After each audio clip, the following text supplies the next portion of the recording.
Hello, bem-vindos ao Reset Podcast, seus resultados. Moda, o seu espaço para moda, inovação e sustentabilidade. Eu sou Lafins. A gente está botando bastante coisa. Nossa, inovação e sustentabilidade é tudo. E moda, então. Eu sou a Alexandra Fará, fashionista sustentável. Estou aqui com o meu co-apresentador chiquérrimo, Jonathan Marques da Fonseca. Seus blazers. E o episódio de hoje foi patrocinado, Alexandra, explica por quem? Pela ADN Reset, seu melhor marketplace de moda sustentável, onde o Jonathan faz uma curadoria rigorosíssima. Por favor, patrocine a curadoria dele. Rigorosíssimo. Rigorosíssima. Apoie as marcas que a gente seleciona. E a causa. E a causa. Que é o mais importante. E as roupas são bonitas, que é o mais importante também, porque coisa menos sustentável no mundo é roupa feia. Acessem adnreset.com e confiram a seleção de produtos. Faça sucesso. Tá tudo bem, né? Tá bom. Hoje a gente vai entrevistar uma pessoa que o Jonathan ama. Sim. Queria muito conhecer. Sim. Simão, diretora executiva do Fashion Revolution. Bom, gente, a gente tem uma situação que são 100 bilhões de peças de vestuário vendidas por ano no mundo, né? E um aumento nos últimos 60 anos, aumento de 60% nos últimos 15 anos, né? E o Fashion Revolution, assim como eu, quer dizer, a minha consciência de sustentabilidade, responsabilidade e transparência na moda veio muito naquele episódio da onde surgiu, né? Acho que várias iniciativas surgiram depois que o prédio, o Rana Plaza, caiu na capital de Bangladesh, Dhaka, matando mais de 1.000 costureiras e ferindo gravemente mais outras tantas, né? E a partir dali foi o primeiro evento que a gente já tinha rede social, né? E sabe, eu estava lembrando o Dia das Mulheres também, né? O dia 8 de março, ele existe porque as costureiras trancadas dentro de uma fábrica em Nova York, né, foram queimadas vivas, né? Mais de 100 costureiras morreram. É um dos eventos em 8 de março de algum ano, no começo do século passado, né? Isso. Daí a gente vê, né, Ale, que a luta das mulheres através das roupas, da moda, da produção, da costura, é algo muito histórico, né? Muito. É muito histórico, faz parte mesmo da nossa história. E, de fato, assim, a queda do Rana Plaza, que foi em 2013, esse ano, inclusive, estamos aqui completando 10 anos pós-Rana Plaza. Esse é, inclusive, o tema da nossa campanha de Semana Fashion Revolution desse ano. Vou falar um pouquinho mais pra frente. Mas, então, assim, realmente esse acidente, ele marcou a história da moda, né? Marcou. Eu lembro no dia, assim, eu morava na Inglaterra até de abrir o jornal e ver aquele acidente e falar assim, gente, onde que nós vamos parar produzindo dessa forma? Porque, assim, os trabalhadores que estavam ali dentro, eles avisaram que as paredes estavam rachadas, eles não estavam se sentindo seguros, eles foram obrigados a estarem ali. E, assim, foram mais de 3.000 pessoas afetadas, mais de 1.000 morreram, mais de 2.000 ficaram gravemente feridas. E daí, quando foram saber quem que estava produzindo ali, nem sabiam. Teve marcas que foi achada por conta das etiquetas encontradas, destroços. Então, assim, olha o problema, né, a problemática da indústria da moda, a falta de transparência, a falta de responsabilidade, a falta de comprometimento mesmo com os trabalhadores. Então, esse acidente realmente marcou muito a história, e estamos aí agora, uma década depois, né, observando aí o que aconteceu e o que não aconteceu durante esse período. Ótimo. Esse acidente de Dhaka, então, mostrou, assim, de uma maneira muito clara para a sociedade o que estava acontecendo, né? E veio, então, a Fashion Revolution. Explica para os nossos resultados o que é a instituição Fashion Revolution. Exatamente. Quando esse acidente aconteceu, alguns profissionais da Inglaterra que já estavam trabalhando com uma moda mais engajada, a sustentabilidade, a ética, a ecologia, a inovação, decidiram se unir, né, puxados por Carrie Summers e com a Ursula de Castro, eles se uniram para incentivar a pergunta: quem fez minhas roupas? Né? Para incentivar que a gente olhe para o que está de trás das nossas roupas. Quem são as pessoas que estão por trás? Que, observação, geralmente são mulheres. Muitas vezes essas mulheres donas de casa, de família, né, com jornadas duplas ou triplas. A gente vê que a mão de obra, quem está no chão de fábrica mesmo, quem faz as nossas roupas, geralmente são mulheres, e globalmente é estimado que seja 80%. E quando a gente olha ali nos cargos de decisão, na frente das empresas, geralmente são homens, né? Então a gente já vê essa desigualdade acontecendo por aí. Mas, enfim, essa turma de ativistas e profissionais da Inglaterra se uniram para criar esse movimento em 2013. Esse movimento foi se espalhando pelo mundo, hoje está em aproximadamente 80 países. Em cada país acontece de uma forma diferente. Aqui no Brasil a gente começou bem no começo, mesmo em 2014, começamos atuando, se juntando como movimento, trazendo vários colaboradores, estilistas, jornalistas, ativistas, e até que em 2018 nós conseguimos nos tornar uma organização. Então, desde 2018, somos Instituto Fashion Revolution Brasil. Então, atuamos de uma forma mais consistente, mais estruturada, com uma equipe que, de fato, trabalha para o Fashion Revolution. Mas eu sou encantada pelo Fashion Revolution, pela maneira de organizar, assim, pelos valores, pelos que vocês lutam, claro, mas como vocês conseguem engajar quem está dentro, né? As meninas que trabalham dentro, elas são muito engajadas. E pela essa força de mídia, né? Porque o que você onde você acha que o Fashion Revolution tem mais sucesso? Assim, o que você delega o sucesso do Fashion Revolution? Pela rede social. Eu acho... Ou pela hashtag. Eu acho que nós temos, assim, o Fashion Revolution, ele acontece porque é uma rede. É uma rede. É uma rede. E aqui no Brasil, principalmente, a nossa rede ela é bem organizada. Nós temos uma equipe que organiza muito bem essa rede. Então, nós temos agora, por exemplo, mais de 100 estudantes embaixadores. Olha que massa. Temos quase 100 docentes embaixadores. Temos aproximadamente 100 representantes locais. Então, nós temos, assim, em todo o Brasil, pessoas trabalhando sem ganhar.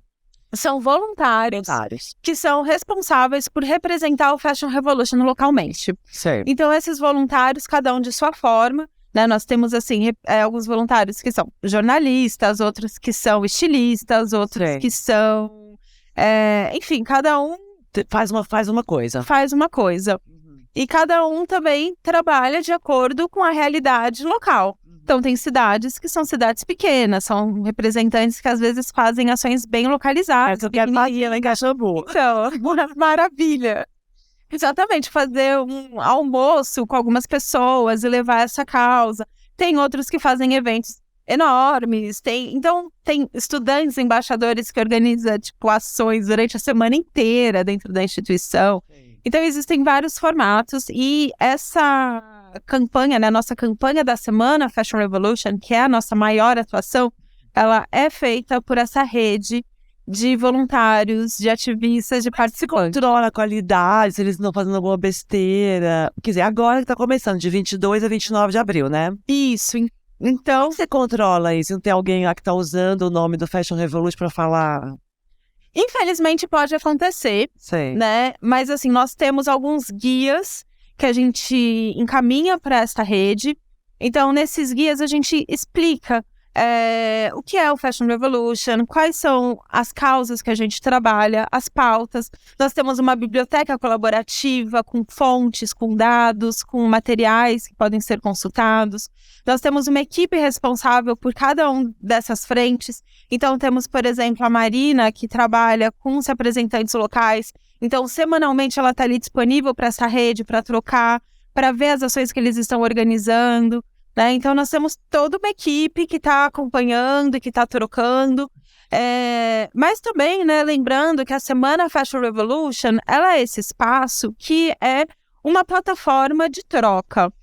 E então, assim, nós incentivamos que todos, né, independente da nossa rede de voluntários, de representantes, mas todos os interessados por essa pauta, né, usem desse espaço também para falar sobre essas questões que são tão pertinentes na nossa sociedade, no nosso momento. Então, assim, é um momento para todo mundo falar o que acha, o que quer, trazer provocações mesmo. E eu acho que não é sobre estar certo ou errado, mas, sabe, fomentar essa discussão para que mudanças efetivas elas aconteçam. Ótimo. E como o Instituto ele se financia, por exemplo? Porque eu imagino que seja uma instituição sem fins lucrativos. Sim, nós somos uma instituição sem fins lucrativos. No momento, nós somos financiados através de projetos, né? Então, nós temos, por exemplo, cada projeto a gente tem um financiador. Por exemplo, o projeto da cidade de Tiradentes foi uma emenda parlamentar, né? Da Marina Low. A gente tem um projeto que é através da lei de incentivo, né? Que é o Fórum Fashion Revolution. Nós temos o índice de transparência, que é financiado por uma organização chamada Lowndes Foundation. Então, nós temos, assim, apoiadores. Estamos aí também sempre em busca de novos apoiadores, financiadores, né? Afinal, a gente sabe, enfrentamos os desafios de fazer com que uma organização da sociedade civil exista no Brasil, né? Porque são muitos. Falando, então, do índice de transparência, né? Que eu estou muito curioso. Transparente do Brasil. A marca mais transparente do Brasil. Não vou perguntar menos, porque... Ainda mais. Bem, várias, né? A gente não precisa falar sobre as mais e as menos. Não, Mas como estamos nesse relatório? Então, Assim. O relatório, Quantos relatórios já fez? 5. 5. Sim. Por ano. Nos últimos 5 anos. Isso. Então... Desde lá de 2007, mais ou menos 2010. 7. Foi que interessante. Você sentiu uma melhora? Então, o relatório está aí, né, disponível para download, todas as edições, quem quiser conhecer.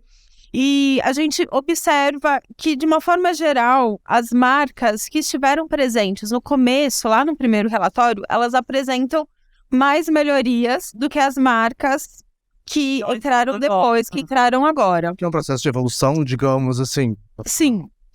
Existem marcas que estão zeradas desde sempre. Zeradas que péssimas? Elas não são Começaram péssimas e ficaram péssimas. São zero transparência. Ele não é um relatório de sustentabilidade. Tá. Ele é um relatório de transparência. Qual é a lógica por trás disso? Você não administra o que você não conhece. A lógica é essa. Isso. E nós acreditamos que o quê? Para nós alcançarmos maior sustentabilidade, nós precisamos ter uma clareza sobre o que está acontecendo. Então, a transparência é o caminho para a sustentabilidade. Nós não acreditamos que seja possível ser mais sustentável se não tiver transparência nos processos. Até porque, imagina, a marca vem me dizer, eu sou sustentável, mas cadê a prova da sua transparência? Exatamente. Então, o relatório ajuda nesse processo, né? Então, blá, blá, blá. Exatamente, é muito interessante porque a gente, de fato, acompanha marcas, né? Grandes marcas. O relatório, ele avalia esse nível de transparência das maiores marcas nacionais. Então, as marcas mais pontuadas foram a C&A e a Malve. A Malve aqui. Ótimo. Né? São as duas marcas mais bem pontuadas. Grandes empresas, exatamente. Que dá para fazer, né? Ao longo do tempo, ao longo dos anos, elas vêm, assim, se mostrando bem engajadas, até com o processo do próprio índice, né? Porque durante o ano, a gente realiza encontros com essas marcas para elas entenderem o que é o índice de transparência, como que elas vão ser avaliadas. Então, elas têm essa oportunidade de ter essa troca com o Fashion Revolution. E a gente vê que é muito interessante como algumas dessas marcas participam desse processo, acompanham, levam um relatório para dentro de suas empresas mesmo.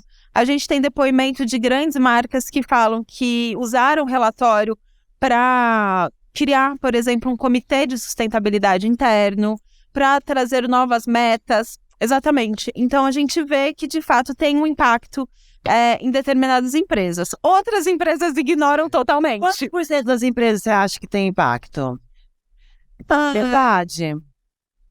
Não tenho essa métrica para dar, mas assim, a gente tem alguns retornos, alguns feedbacks dessas grandes empresas positivos. Você queria mais, Mas exatamente, a gente precisa de mais quando a gente olha a média, né, e o tanto de marcas que zeram, muito decepcionante, porque são marcas que elas precisam estar mais comprometidas mesmo.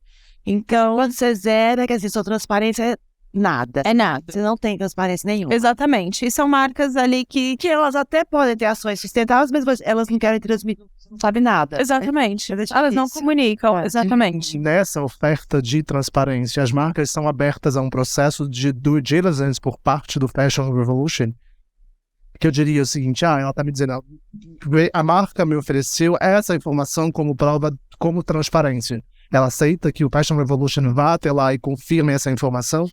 Olha, a gente não chega nesse lugar de auditoria, Sim. né? Então, o nosso relatório, tudo isso fica bem explícito, inclusive, é sobre essa parte da comunicação e da divulgação. Sim. Então, a gente tira prints, a gente comprova essa parte da comunicação, Sim. mas não há essa inspeção da nossa parte de ir lá e verificar se exatamente aquilo que está sendo dito está sendo feito, Sim. né?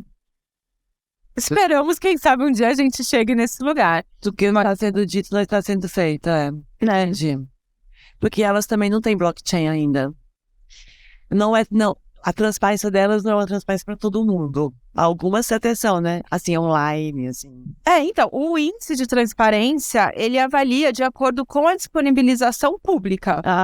Certo. Então, tudo que é avaliado no índice é o que está público para quem for, assim, para o consumidor entrar lá, ele tem que ter acesso àquelas informações. Sim. Se é uma informação interna, ela não é pontuada dentro do índice. E dentro desse trabalho de avaliação para o índice que o Fashion Revolution criou, como vem acontecendo a análise do trabalho infantil dentro de algumas instituições? Tem esse acompanhamento? Porque é uma realidade do Brasil. O primeiro foco de vocês é quem faz nossas roupas. Isso. Não é assim, se a nossa roupa tem agrotóxico ou não. A primeira coisa é quem faz. Sim, o Fashion Por conta Revolution... de DACA, do Rana Plaza. Exatamente. Ele foi criado com esse mote, né? Who made my clothes? Quem fez minhas roupas? Então, incentivando que a gente olhe para essas pessoas e que a gente garanta condições dignas para os trabalhadores da moda. É a primeira coisa. É a nossa primeira processo coisa. público. Exatamente. Então, sim, dentro do índice de transparência, a gente tem várias perguntas, né, para garantir, para saber o que a marca está fazendo em relação a metas, compromissos sobre as condições de trabalho de seus fornecedores. De colaboradores terceirizados, quarteirizados, tudo. Isso. E daí, dentro disso, existe toda uma seção e diferentes pontuações, Sim. né? Até aí, nesse caso, as marcas elas são convidadas a fazerem parte do índice ou elas vão intencionalmente e se inscrevem? Não, elas são avisadas que elas estarão dentro do índice. Então, a equipe responsável pelo índice de transparência seleciona as marcas, né, de acordo com o tamanho, com a representatividade, com o setor também. Então, a gente faz esse recorte das marcas escolhidas e a gente avisa essas marcas que elas serão avaliadas. Mas, como essas marcas elas são avaliadas de acordo com informações públicas, né, elas não precisam concordar ou não. Elas não precisam concordar. Não. Você pode avaliar sem. Sim. Entendi. Sim. Entendi. Mas e essas reuniões que você gosta de fazer durante o ano? É para marcas que já são mais próximas. Então, daí, durante o processo de realização do índice, nós temos alguns encontros. E se ela fala pra você, não quero encontro, aí ela ganha 0. Não, se as informações estiverem lá, Maravilhosa. ela vai ser avaliada. Mas o encontro, na verdade, é uma oportunidade para a marca conhecer melhor esse processo. E como é que a gente tá essa coisa de trabalho escravo no Brasil? Perto dos outros países, por exemplo. Nossa, né? Acho que até recentemente tivemos vários casos de trabalho escravo contemporâneo em outros setores, né? Como, por exemplo, da uva agora, recente, do açúcar. E mostra, mais uma vez, que o trabalho escravo contemporâneo ele é uma realidade no Brasil, inclusive na moda.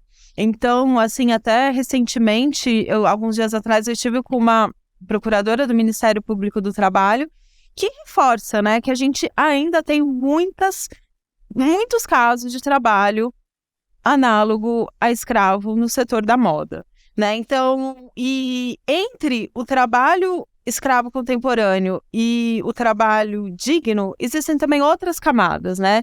Existe um trabalho que às vezes ele não está regularizado, ele não chega a ser um trabalho escravo contemporâneo, mas ele também não está nas melhores condições. Então, assim, existem muitas camadas. E Segurança. de segurança, exatamente, né? Na pandemia, inclusive, a gente viu muitos relatos trabalhando com outras organizações parceiras, sim, de famílias, né? De muitas vezes mulheres, costureiras, às vezes até independente, que trabalhavam ali para marcas durante o dia, produzindo para grandes marcas, aí durante a noite ia para as feirinhas vender na rua, né? Como ambulante, outras peças. Então, assim, jornadas infinitas. Mas a legislação brasileira, ela é boa, né? Porque tem de outros países que não é tão... Sim, a nossa legislação, ela é boa, né? Mas a questão é a fiscalização. Quanto que essa legislação, ela está sendo cumprida, né? E, infelizmente, existe um trabalho que ele não está ali regular. Então, existe muito trabalho irregular dentro do nosso setor. Você compra roupa? Às vezes eu compro, eu adoro brechó, esse daqui é de brechó, assim, mas aí às vezes também, quando eu vejo alguma coisa que eu gosto da história, do contexto, eu acho interessante. Mais de pequenas marcas. Mais de pequenas marcas, exatamente. Né? Qual que é a atitude sustentável que você tem além dessa? Olha... Tô com essa pergunta na cabeça, todo mundo tinha Você tornou sua preferida, né? O Teodoro falou que ele não lava roupa mais. Você lava bastante roupa? Pensar como a gente lava as nossas roupas é uma boa atitude sustentável, né? Eu que lavo todas as minhas roupas. Mesmo? Eu que cuido da minha casa, eu que lavo minhas roupas. Essa unha? Exatamente, e faço minha comida. Claro, era assim. Você não tem filho não, né? Não tenho Mas filho. você é casada? Não, também. Não é? Você era? Já fui. No passado. Como é? Você sair mais. Como é a receptividade das publicações com o Fashion Revolution? Desculpa, Publicações, Elas estão na mídia. Isso. Então, olha, a mídia, eu acredito que assim, né, no começo a gente teve muita resistência. Quando o Fashion Revolution começou no Brasil, as pessoas, a mídia, as marcas tinham um pouco de medo, de receio de falar de trabalho escravo, era aquele assunto assim um pouco delicado. Sim. Mas aí depois eu acho que com o passar do tempo, né, o Fashion Revolution também foi mostrando que nós não somos contra a moda. Sim. Pelo contrário, nós somos a favor da moda, nós acreditamos que a moda tem que estar alinhada com as condições reais do planeta, tem que fazer bem para as pessoas, para quem faz, para quem veste, né? Estamos aí num caminho de transformações positivas.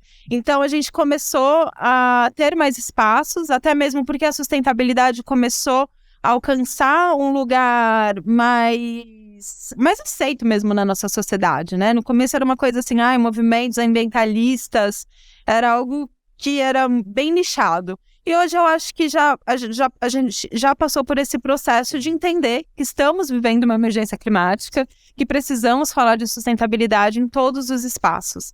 Então, dos últimos anos, a gente teve uma aceitação maior na mídia, temos bons parceiros, temos bons apoiadores. Acredito que ainda precisamos chegar em outros espaços para que essa conversa não fique só entre a gente. Quem já está aberto, né? Para quem já está aberto. Todo mundo isso, do veganismo, do você sair da bolha e conscientizar pessoas que não querem ser conscientizadas, que não estão ligadas. Eu tinha sempre um questionamento com as publicações especiais, né? Eu nunca cheguei a uma resposta para a minha questão interna, na verdade. Publicações de publicação mais, Jonathan. Publicações que eu digo que são revistas, né? Quem lê jornal? Jornal tem. Isso, essas coisas, sabe? Tem revistas online ali. Tem? Instagram chama revista online. A minha dinâmica é sempre a seguinte: abre-se um espaço para falar de sustentabilidade, que é uma necessidade, mas ao mesmo tempo tem essas publicações, elas vivem dos anúncios, as marcas pagam para estar lá. E ao mesmo tempo que você tem alguém que está ali defendendo que a gente precisa ser mais sustentável, elas estão vendendo espaços de anúncios para marcas que são zero sustentáveis. Tem aqui a Fashion Revolution aqui e a Shein aqui. Entende? A gente gosta da Shein. Sempre acho uma dinâmica complicada. O Fashion Revolution vai bem na China?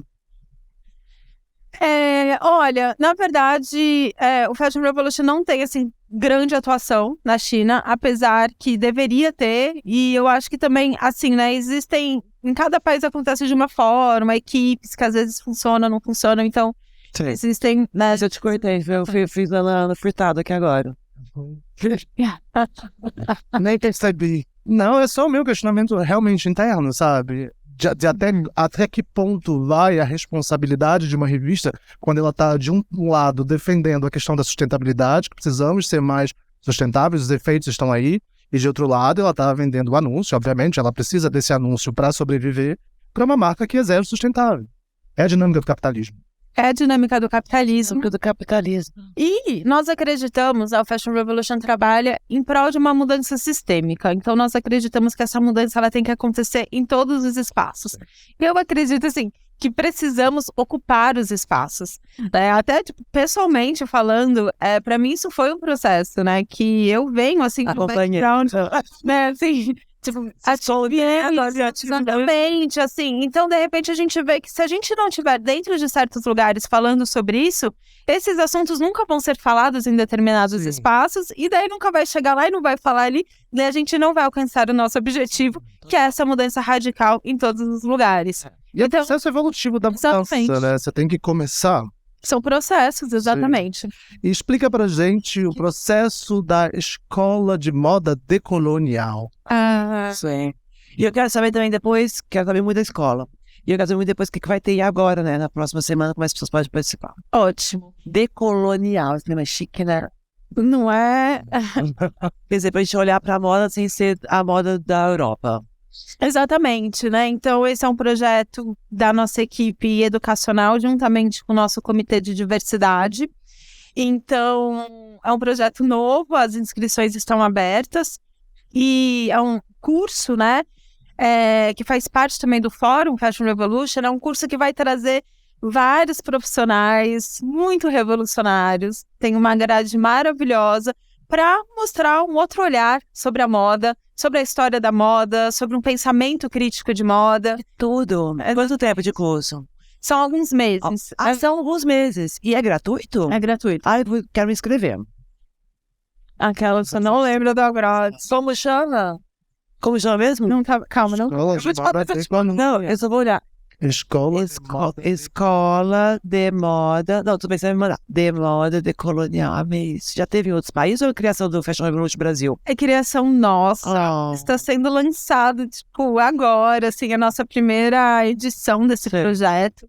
Estamos muito animados, inclusive. Fashion Revolution Brasil é um sucesso, gente. Vale a pena se inscrever, porque, olha, tá com uma grade linda, assim. Eu quero fazer também, quero estar lá, porque sou fã de vários dos professores e professoras que estarão lá com a gente. Muito bem. Vai. E a Semana Fashion Revolution, que acontece do dia 22 ao dia 29 de abril. Este ano nós estamos aí reforçando o nosso manifesto por uma revolução da moda. São 10 pontos, né? Nós temos esse manifesto, então são 10 pontos essenciais para que a gente olhe, que a gente trabalhe para alcançar essa mudança radical. E a Semana Fashion Revolution ela acontece no mundo todo. Aqui no Brasil nós temos eventos presenciais e online acontecendo em diversas cidades. Então, toda essa programação ela está disponível no nosso site, nas nossas redes sociais.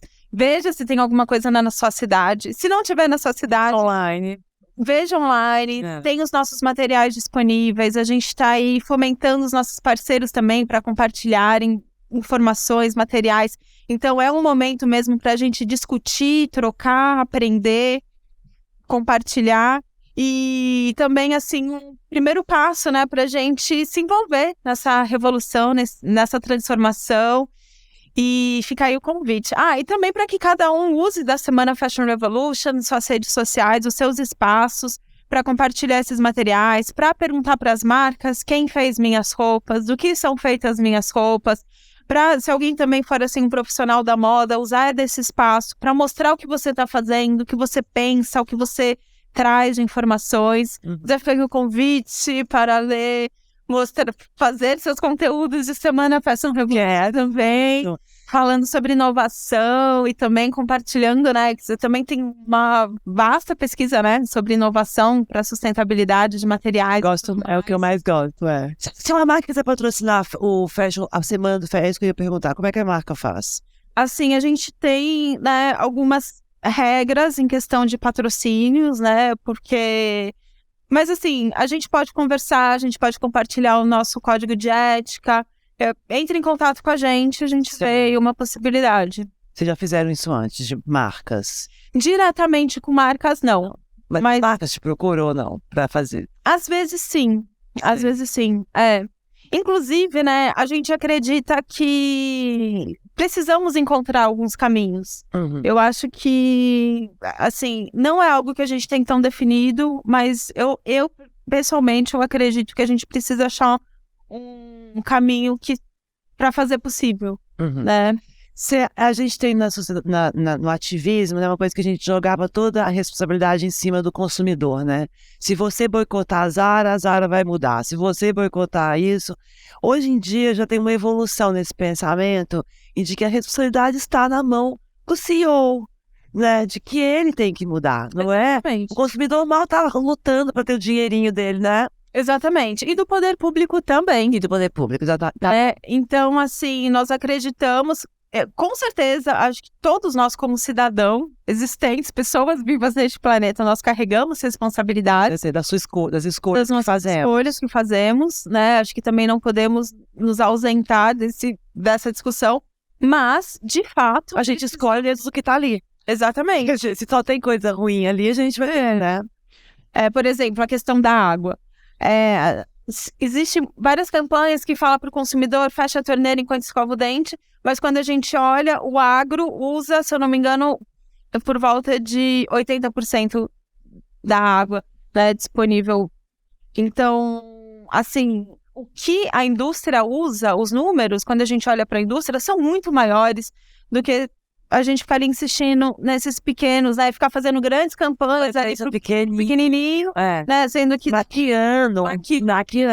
Mas isso é uma evolução do movimento militante, assim, né? Do movimento... A gente precisa desse engajamento, né? A gente precisa de leis, a gente precisa de fiscalização, a gente precisa evoluir nas pautas no âmbito...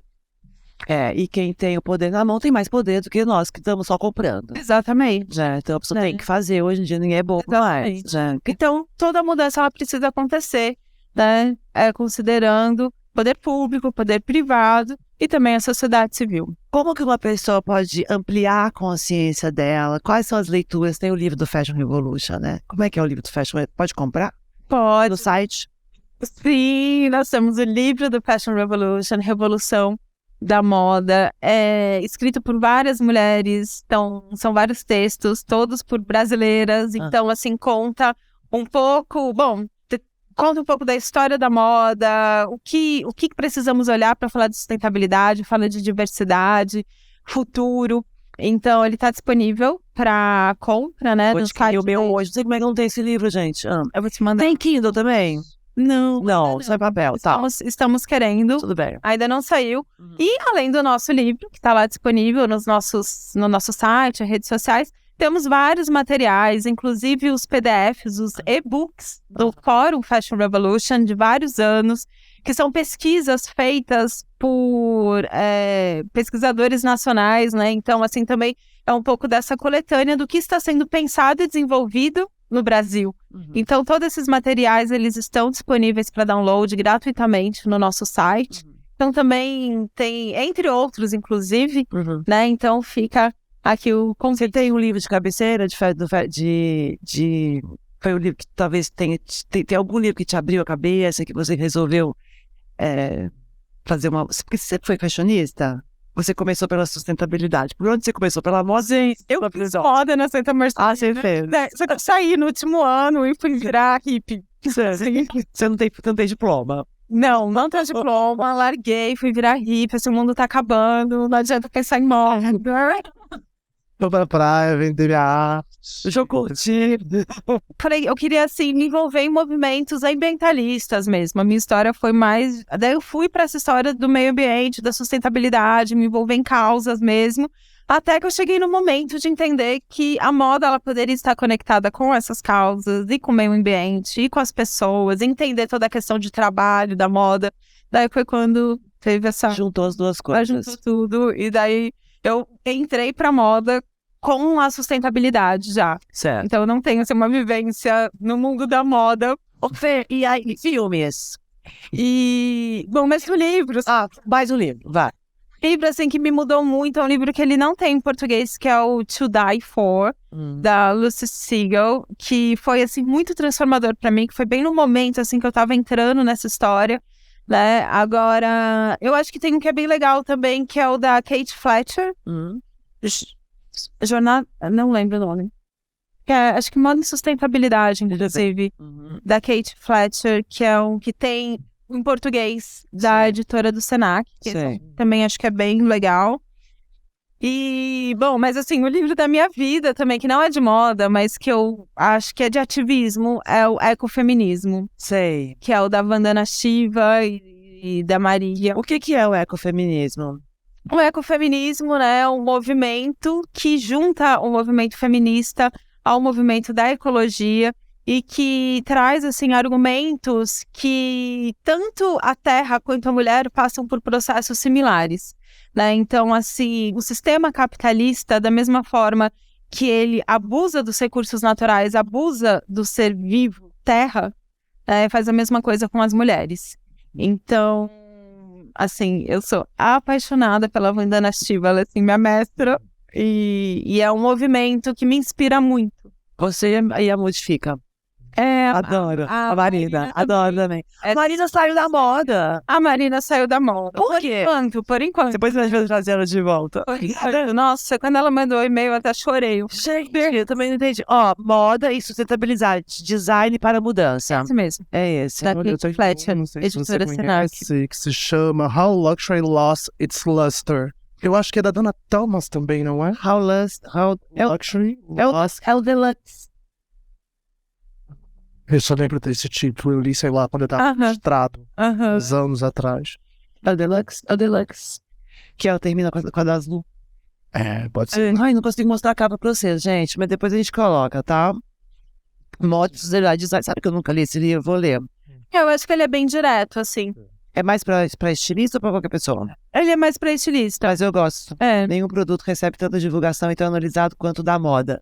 É verdade, a gente tem esse poder, né? Tem esse poder. A gente tem. A moda tem muito poder. Muito poder. Isso que a gente precisa usar desse poder para uma revolução. É isso mesmo. Perfeito. Maravilhosa, @fashionrevolution.org. .org. Não, .org, daí lá dentro a gente tem o nosso site Brasil. E novamente a Semana Fashion Revolution é de 22 a 29 de abril. 22 a 29 de abril. Isso. Use nossas hashtags, pergunte, sim. As hashtags são... Hashtag quem fez minhas roupas, hashtag do que são feitas minhas roupas. E também a gente tem a hashtag a cor de quem fez minhas roupas. Olha, pra gente também trazer, né, esse debate da questão racial. Com certeza. Inclusive porque a maior parte das pessoas que fazem as roupas, que estão no chão de fábricas, que estão na produção, são pessoas não brancas. Então a gente precisa trazer esse debate também. Muito bom. Fernanda, muito obrigada pelo seu trabalho, pela moda. Ai, gente. E muito obrigada por você vir aqui. Adorei. Orgulho. Que tenhamos mais profissionais como você e que o Fashion Revolution consiga revolucionar. Adorei. Obrigada. Obrigado.